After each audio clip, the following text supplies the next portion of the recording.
Good morning po mga kamamshi. Kain po tayo.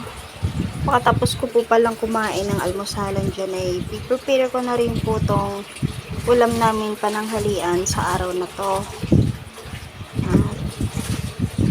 Yan po, naghiwalang ako ng bawang sibuyas luya at prepare ko na rin po yung mga gagamitin kong pansangkap. May kwento po pala ako mga mamshi sa inyo. Dapat po hindi na po talaga ako mag-vlog kasi po nawala na po ako ng pag-asa, nawala na po akong gana kasi po parang wala naman sa akin nanonood, wala naman po nagsusubscribes, wala naman po nagla-like sa mga ina-upload ko. Tapos ngayon po naisip ko na sa tuwing nakakita ko mga napag-vlog, sila nga po kaya nila, di ako rin po parang kakayanin ko rin po.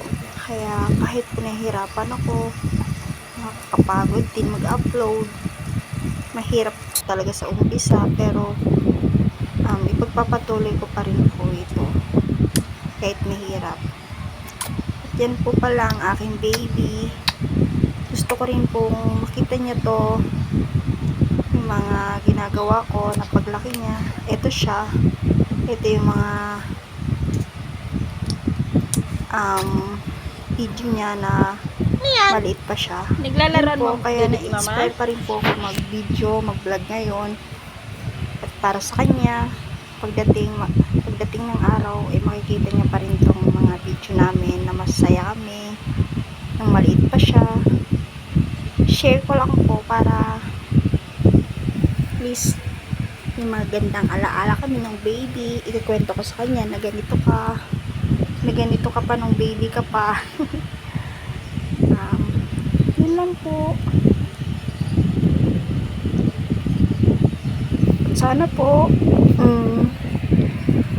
nakaka-relate kayo sa akin, sa mga mamis dyan na nawawala na ng pag-asa, na nagsubok mag-try mag-vlog. Wag po kayong mawala ng pag-asa tulad ko. Laban lang hanggat makamit natin ng gusto natin sa buhay. At yun lamang po. Salamat.